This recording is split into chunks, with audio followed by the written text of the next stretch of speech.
Welcome back, ladies and gentlemen, to LCK Spring 2019, and Dread will be your MVP for game number 1 of Afreeca versus DAMWON Gaming. And I scratched my head. I probably would have given it to Kiin myself, because I felt like he honestly put that game on his back, and it was largely because the jungle matchup was certainly in favor of Dread, not based on Dread being good, but Punch having some errors in his ways early on, and that's why we're going to see this particular sub. Canyon is going to be taking his place in the jungle and has been the man playing alongside Flame, the best so far. Hoit also going to make his way in after Beryl, was a relatively forgettable Galio in game number 1. Yeah, Beryl's been having some really off performances where he ends up looking like a sacrificial lamb that randomly wandered outside of the safe vicinity of his humble abode quite often. In regards to Dread getting the MVP, I'm up there with you, especially because of the Baron. That ended up almost losing them the game, whereas Kiin got so many things going for them and then locked down the Ezreal and opened up so many windows and avenues for them. But we're going to jump into pick ban here in game number 2. Let's see if Flame can locate a better champion this time around instead of the Aatrox. Yeah, I think the Aatrox was certainly not the answer to the Rise that we'd want. I mean, it's hard to sort of locate a top laner that does fare incredibly well against the Rise, especially in 9.4 with, champions like the ever-present Urgot being not so strong after the nerfs. So Lissandra and Rise are going to be banned here from DAMWON Gaming. They're going to say, well, this is how we're going to fix it. We're just not going to go against this current draft. There's a lot of mid laners now off the board. Of course, a flex in the Rise, but that is 4 of them, for all intents and purposes, leaving the Rift. I wonder if you just continue to pinch the mid-champion pools. Maybe DAMWON just bans Sylas here because they are on the blue side. Instead, it's actually going to be a Kalista. Yeah, Sol, of course, his best champion by a country mile is the Kalista, but did show us that the Sivir certainly works in his hands as well, as Lucian and Ezreal both available, and DAMWON thinking of blocking away the Lucian. I also really like not ever giving Afreeca Freecs Lucian. It's 9.4. Yeah, DAMWON, it's 9.4. Flame's like, is it 9.5 yet? Is it 9.5 yet, guys? Whoa, whoa. Oh, all right, okay. All right. Vladimir. They found the Vladimir button. We're okay. I hope they heard me. I'm not quite sure. They almost locked in a Kali. They did. I know. It's a rough time, but thankfully, no, it's okay. It's okay. Pat on the shoulder. It's all right, LS. We're going to be fine. We're going to be fine. We'll get through this. We'll get through this. Vladimir is locked in there, and that is able to be flexed, although lately, especially in Korea, it's predominantly only a top lane pick. But for DAMWON Gaming, it has been largely a pick for ShowMaker if Flame is on the roster. So Nogari generally isn't allowed to play the Hemomancer ever, because he's just too good at drawing all of the attention and then hard carrying the game by himself. So Lucian going to be locked in. This should be the bottom lane picked up for the Afreeca Freecs. But what I was going to mention with the Lucian pick is that Kiin is probably one of our premier Lucian players from the top side of the map. We used to have Huni, he's gone, and now we've got Kiin as our Lucian top player. Well, Lucian Galio is definitely going to have a lot of kill potential, and DAMWON I like it. Wanting to respond to this with an Ashe and Thomas Kench. I like the Ashe purely for what it does to the jungle matchup. Because Hawkshot is so incredibly strong at locating the enemy jungler as early as level 2, and if Afreeca Freecs lock in the Zac, which they do, that Hawkshot is going to be even better for allowing DAMWON to have as much control of this jungle as they want. The Olaf going to be the first ban here on the side of the Afreeca Freecs, but so far, I'm liking what DAMWON have put together, and I am skeptical about what the Afreeca Freecs have for themselves. The Afreeca team composition is interesting because obviously you have the Zac engaged backed up by the Galio. The problem is that Vladimir has his Sanguine pool, and there's a Tahm Kench on the side of DAMWON, so not quite sure what the synergy approach is trying to be here, and now Olaf being banned away, despite there having been 5 mid lane bans. And if you consider that the Vladimir might just be going top lane, Afreeca could have potentially just tried to pinch the mid-champion pool even further. Yeah. Certainly a lot of flexibility available for DAMWON with where they put their solo lanes, of course, so Vladimir can go anywhere, as the Yasuo is going to be banned away from theoretically ShowMaker, but That's an odd ban, to say the least. That's a really bizarre ban because it would mean that you assume that DAMWON is going to go Sejuani with the DAMWON team composition, leave Vladimir on an island, Ashe and Tahm on an island, and then just likely going to have losing jungle mid matchup, which doesn't make much sense to me. Wow, this is looking like an epic get-behind Sol team composition. With a big front line being locked in here in the Sion, it is going to be Brook that's going to have the counter pick availability most likely, unless he's going to be utilizing his top lane skills in the mid lane, which I would actually like, as Irelia is just straight up locked in. And there's the Sejuani that you were talking about. So there's the Sedge, which you already know would be coming. And so now at this point, the Irelia is picked to try to go wherever the Sion's going to go. So the Vladimir and Irelia are likely not destined to go somewhere specifically. I don't think that DAMWON has decided where they're going to allocate this. And they're going to wait until knowing who's going where. So now I'm interested to see if we're going to have a flex war. Because this is going to be interesting. You want to try to get the Jax into the Irelia. Irelia wants to go up against Sion. However, if Irelia meets Sion in the middle lane, the lane is so short, Irelia still has an edge inside it, but it's not as big as in top lane. I have a feeling we're going to see some real strange lane assignments this game, because I think chasing matchups is going to be more relevant this game than it has been in the past. There's your 20 seconds. There is your guaranteed lock-in with Flame on the Vladimir and the Irelia being in the mid lane.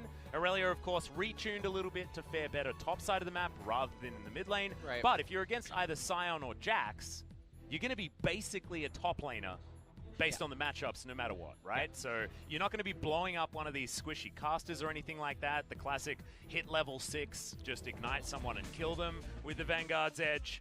It's going to be a different theory here. The attack speed is what you're going to be getting off the passive nowadays. Has certainly fallen out of favor, but I do like what DAMWON have put together for themselves in isolated matchups in the early game. Sejuani into Zac has certainly been something that we've seen over and over again with their ability to interrupt the elastic slingshot, which is why Canyon is now on piggy duty this game. And on the flip side, right here, the graphics are about to pop up on the screen. Lucian, Galio, Sion, Zac, and we're edging right on over to him. Jax. Obviously, this team composition needs to be explosive. The problem is that everyone on the enemy team gets to go ninja tabbies. Yeah, no, there's as far as damage variance is concerned, if we're going to use that as the buzzword, things not looking great, but let's see what happens as we get into game 2.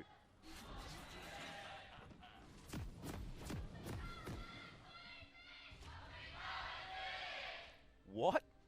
That was a very enthusiastic fan looking forward to a potential Afreeca Freecs 2-0 if they can take down DAMWON here. But their composition is going to be a weird one. And we talk about damage variance. I do want to allude to the fact that Galio does magic damage, the Zac does magic damage, and the Jax does a lot of mixed damage. So in theory, we're going to be okay. Ardent Blaze also, you know. There you go. That's going to be doing a bit of that magic damage, even though it's been nerfed on this patch. That will do definitely something, as we have Fanta starting on the red side jungle. Now, the thing here is that in mid lane, Irelia, like I was talking about, the closer proximity to the turrets has has a much more difficult time exerting pressure onto the Sion. But for DAMWON, they want to make it until the mid game into late transition. That's when their comp is really going to begin to flourish. And this is actually what I was afraid of for DAMWON Gaming, is Kiin hunting Irelia. Because as far as being a duelist is concerned, there ain't much better than the old Jaxarino, and there's no Fiora in this game to try and challenge that theory. So Irelia feels like a Jax that's just not quite as good at being Jax in her current form. At least that's sort of my take on how her change worked out. So we'll see whether I can be proven wrong here by ShowMaker on the Irelia. Jax is definitely a very hard answer to the Irelia. And, ends up missing one right there. Yeah, but that's okay.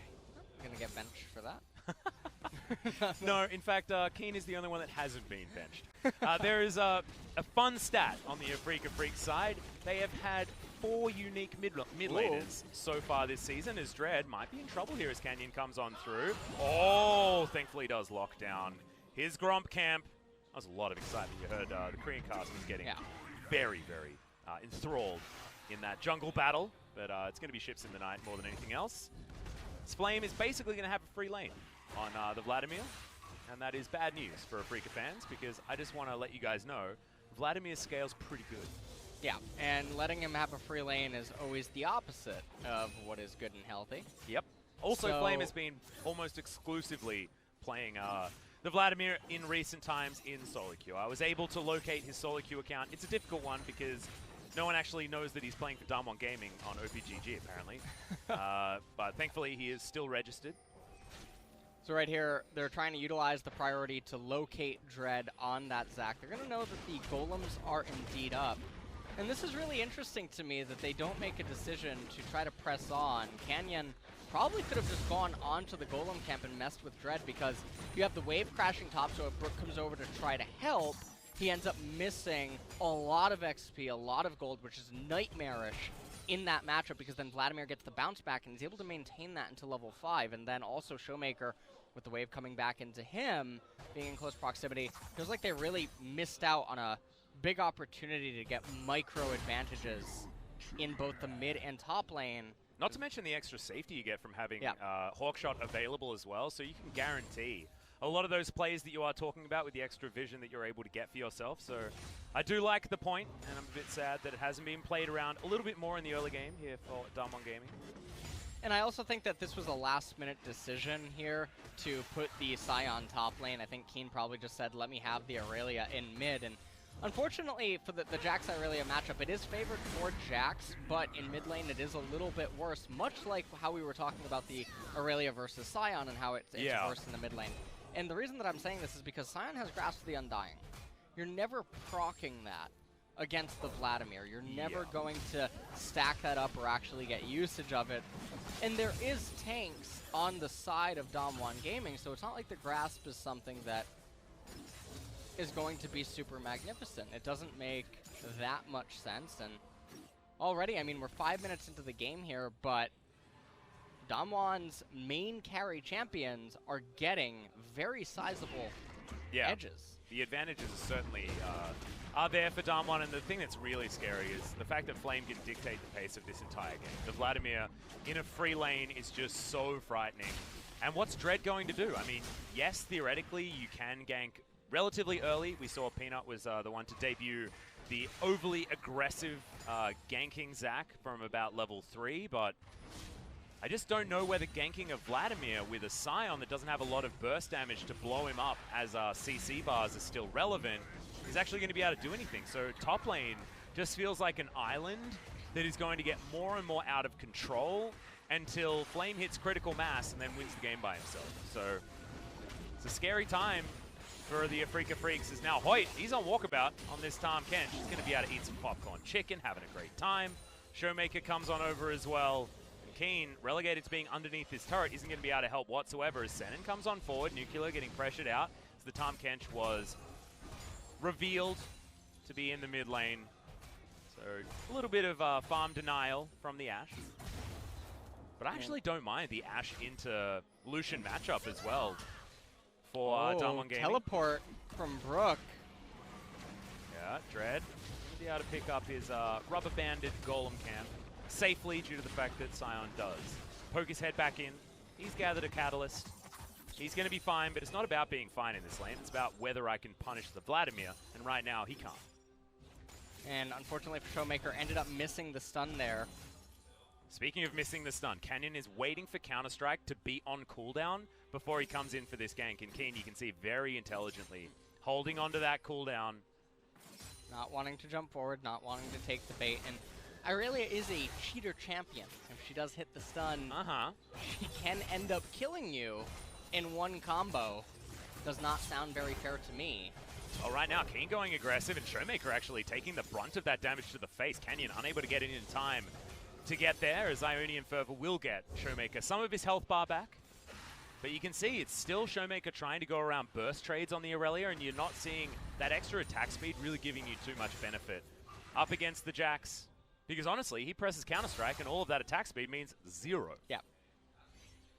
And so we're still waiting for Jax to utilize his teleport in the lane. So he has not really begin to spike yet here, as Irelia does go for the Phage, so we're not going to see any sort of machine trades or whatnot occurring in mid. And we're having an extremely slow early game, but the effect of this is that Vladimir is getting to glide smoothly into the mid game. Oh, and look at that early buy as well. Kindle Gem as well as his Fiendish Codex. He's feeling absolutely fantastic. Head towards level 9 is DAMWON. Possible gank coming through from Dread here. He's just going to give up. Yeah, just stretching for the moment. Doing some yoga. You actually probably should do that before you start your workout. Yeah. Exactly. So just needs to stretch, get his iron, get things sorted out. That's okay, Do you think Zach works out? I don't know. Does he have muscles? I'm not sure. Oh, we'll see whether he can flex in the mirror as he dives on forward. Not entirely sure who got that gromp, but it feels like Canyon was the one to get it as Dread at least clears out. No, in fact, it didn't go down at all. The blue went over to Dread. Dread is just on fire, actually, with his smites, except for against Baron. Yeah, there was one that did not go particularly well. As ShowMaker going to get flashed on here. In goes Dread as well, but the ultimate goes entirely wide, and that's a kidnap, and that's going to be first blood going over to the Afreeca Freecs. 2 games in a row, Afreeca with a great start. Yeah, and now Kiin is really going to be able to turn this lane on its head. ShowMaker doesn't have teleport, not going to be able to come back to the lane that fast, and now Canyon is going to be on mid lane duty. The other thing that I'm really impressed with is that the Zac gets his first gank off successfully, so now we'll have so much more control in this matchup. You can see already trying to transition that into Flames lane on the Vladimir, but not likely that they'll be able to get any joy in a gank. It's down here on the bottom side. We'll see whether Sol can get himself into a good position. So far, very even. Bottom side of the map. Let's have a look at this one yet again. Take another quick look at this, and ShowMaker has not really been able to land his stuns this game that well, and fighting with a level disadvantage as well is a real problem. There's Kiin's sidestep on that ultimate, just stunning. Vanguard's Edge just to give up a cooldown by the looks of things, and first blood going over to the Zac. And one of the reasons that ShowMaker is down in XP is just earlier around level 6 when Canyon was level 5, he leached so much experience off that wave. Well, that's a relatively early pull. The Brook unable to punish. Mountain Drake is still alive, but now Kiin is definitely in the driver's seat. Take a look at ShowMaker's XP. He's 8.5. And after he ends up consuming the cannon's going to be about 8 3/4 now, as we can't see what Kiin's XP is, but he's been level 9 for a while now. Yeah, might actually see him tick over to 10 here in this wave, and won't exactly have the next level of Grandmaster's Might or anything like that, which actually means a huge amount for the Jax, but will still be able to exert extra pressure. We're going to come in here and steal the Wraith camp away from the Sejuani, as Sej looks to pick up the Raptor camp of her own. And again, that's not a flawless duet.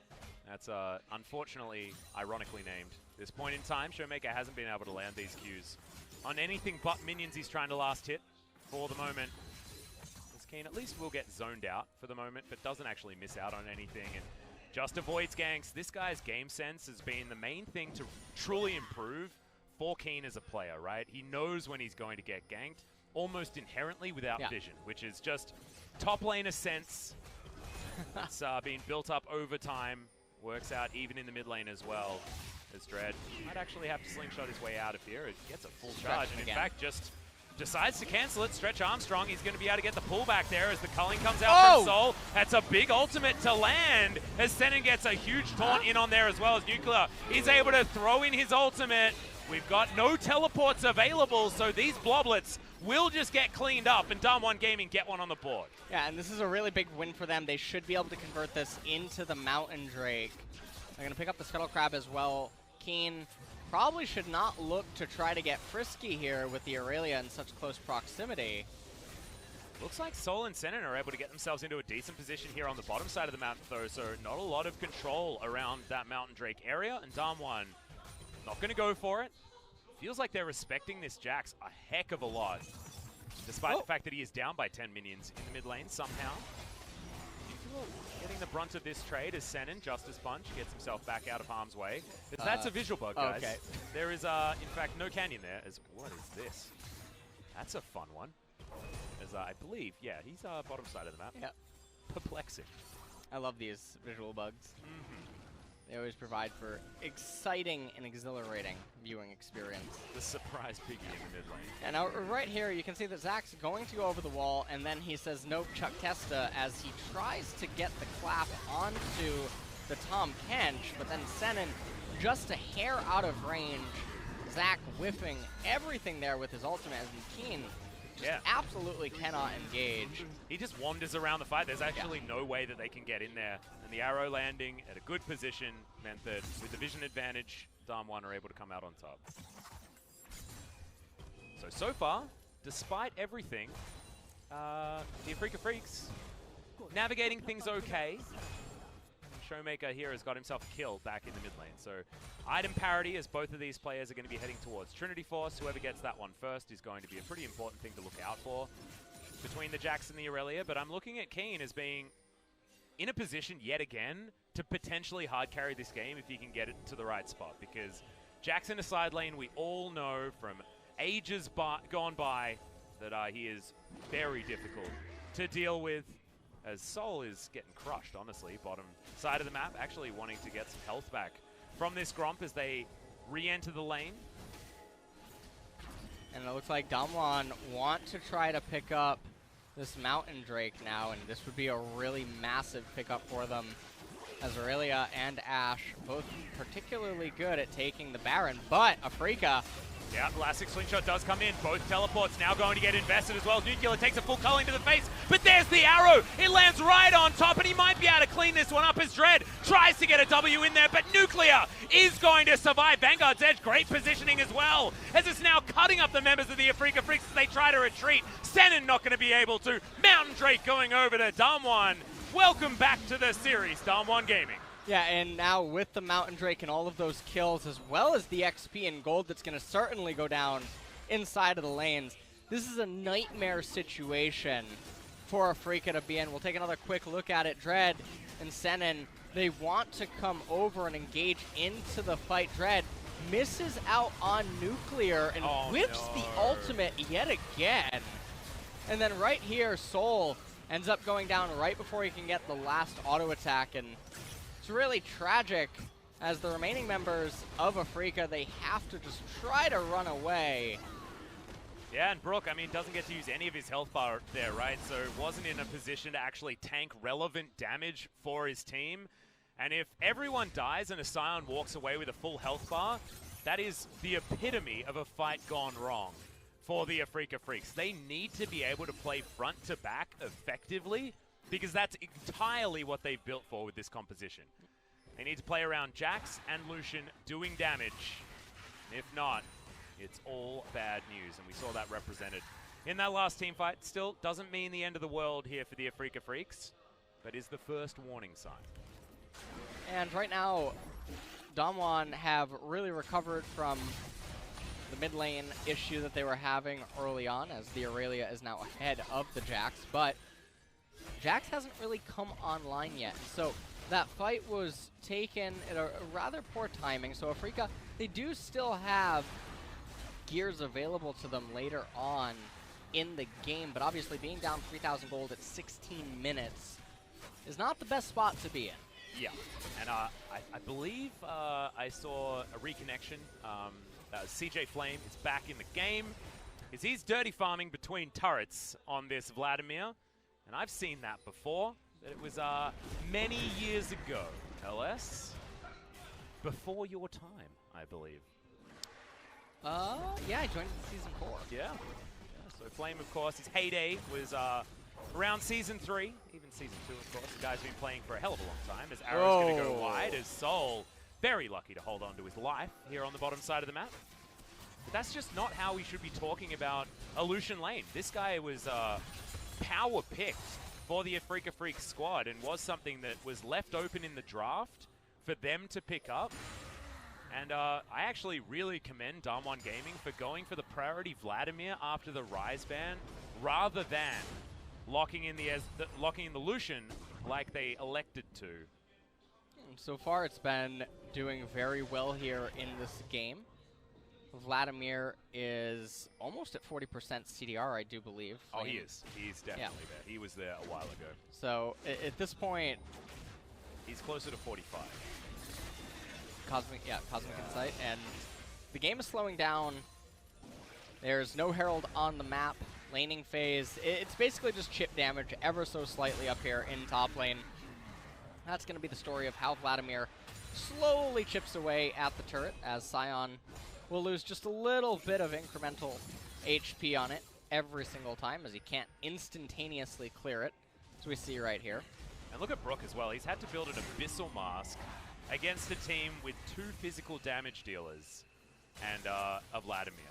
And that's just how much he has to respect Flame's damage. I mean, I probably would have preferred something like an Adaptive Helm, but it doesn't feel great against a Vladimir. But Abyssal Mask feels terrible on a Sion because you're not going to be able to get the aura advantage, right? It doesn't do a lot of magic damage. It's Kidnap looking to come through here onto ShowMaker, but Dread doesn't even opt in for it as Hero's Entrance does come down. That's going to make this a 3 versus 2. Kiin leaps forward, but Canyon's pretty tanky, and now Dread could be in trouble. Gets a surprise Kidnap onto a couple of members before going into his Bloblets, but these ones are going to bite the dust very quickly. It's Blobs for dinner once again for ShowMaker. And this is the 3rd time now Dread on the Zac has really overestimated just how far he could take the champion in some of these trades and skirmishes. And so now, that will be first turret of the game going over to DAMWON here, as at 19.5 minutes they find themselves almost with a 4,000 gold lead. Top tier 1 also poised to fall in just a second. And that's a Vladimir taking his turret solo with a 22 CS advantage against Sion, who's wanting to get tanky and just be a blob in the front line, much like Dread. And it's just not really working here, right? Like, I just don't understand what the answer for the Vladimir is going to be as arrow lands onto Senan. And that is a Galio that's just straight up dead. Oh, does avoid the stun with a really nicely timed Justice Punch, but ShowMaker will have the Qs, will have the resets, gets the stun as well as Gromp. He's going to reset at the wrong time to get the kill for them, but DAMWON are just styling on the Afreeca Freecs now. The Jax goes down, the Devour's there to keep ShowMaker alive. And the Irelia, despite falling for first blood, has found her way back into this game with a vengeance. Yeah, and at this point, I'm going to have to call the game over, Atlas. It is almost a 7,000 gold deficit. But think about the scaling for the Afreeca Freecs. Yeah, the Jax. Yeah. The Jax. Yeah, I also don't understand quite how this is going to work out.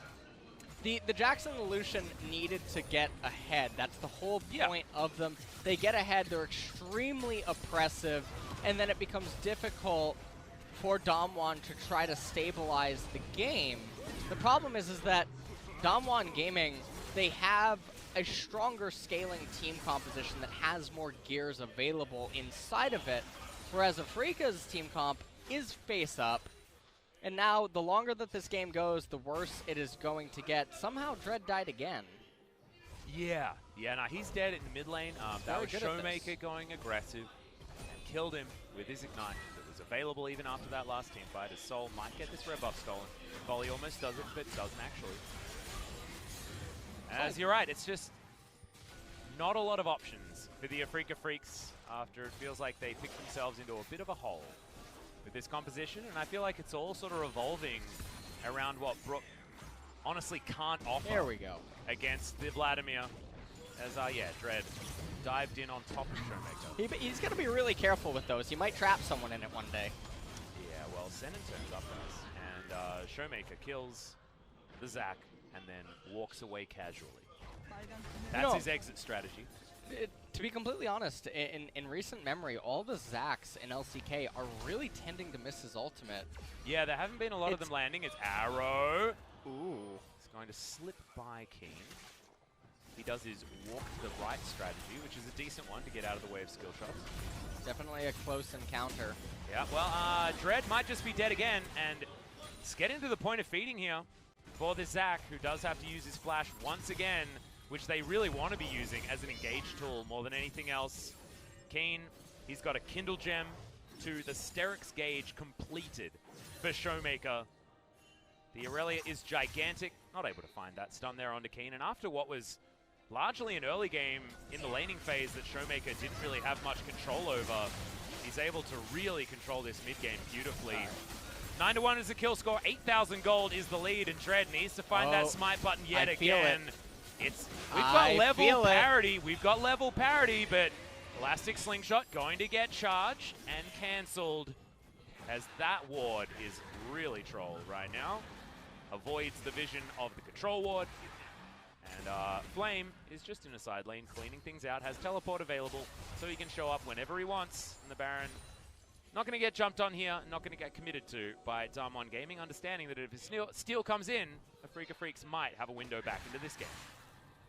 And it looked like Canyon was feeling it as well, as the DAMWON Gaming junglers have definitely been getting outsmited this game by Dread. Yeah. So, situation like that, definitely not ones they probably want to be in. And the only thing that you could probably hope to do in a spot like that is try to use the Sejuani ultimate to lock Zac up on the other side as you go for the burst around 2,500 HP, but not something that they seem willing to risk. And why would you when you were this far ahead?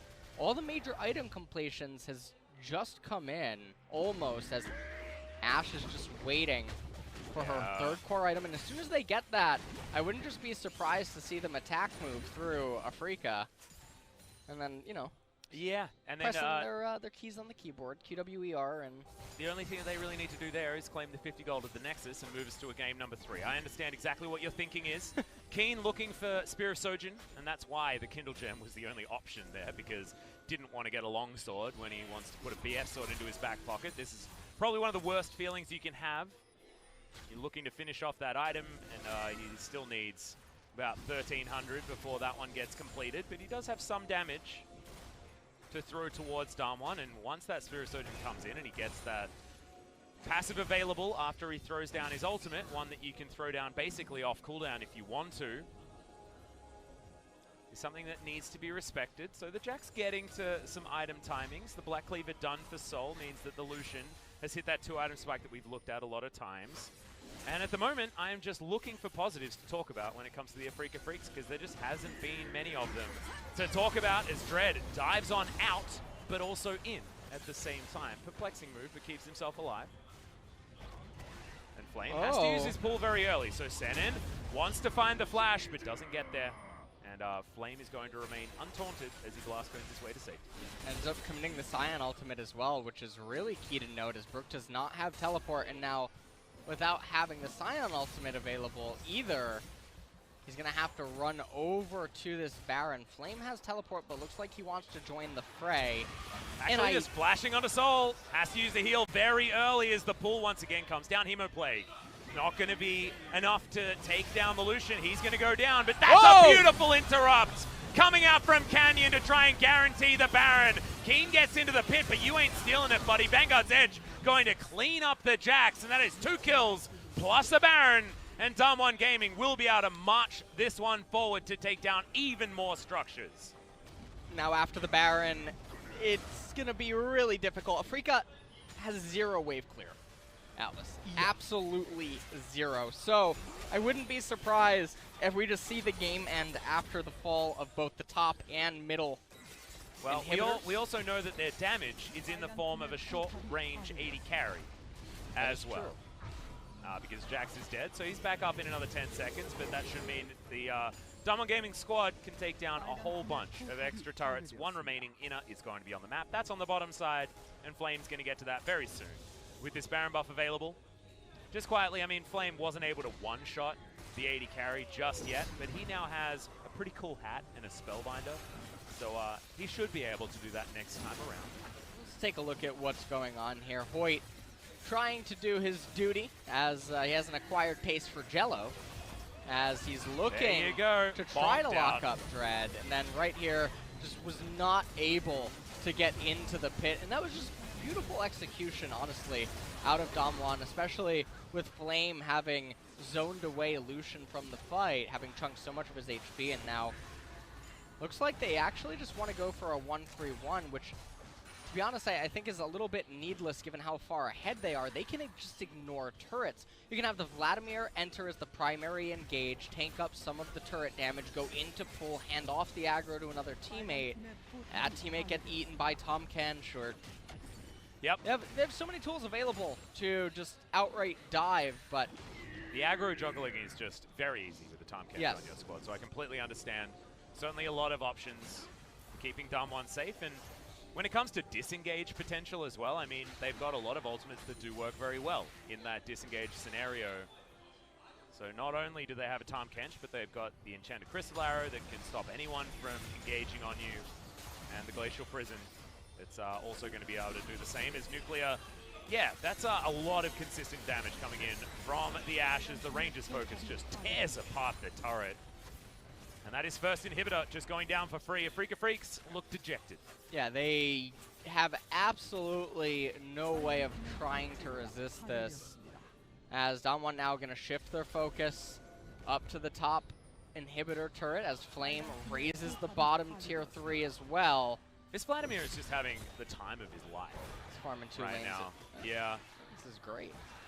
It's almost the best feeling in the world. It's like he's feeling like Afreeca Freecs, they're made up of NPCs, and he hasn't set the difficulty high enough in this particular PvE match that he's up against, as the culling does 0! You heard the Greencasters, they were getting excited, but I don't know why, because it did literally 0 work. That is going to be Sejuani tanking beautifully, and Brook can't do anything. With Soul dead, Kiin dead, this is game over for the Afreeca Freecs and DAMWON. Run it through 1 kill away from this game being a perfect game in game number 2 for DAMWON Gaming. 30 minutes isn't even going to have an opportunity to tick over as they finish off the Nexus. Yeah, definitely going to have to report ShowMaker for that 1 death, though.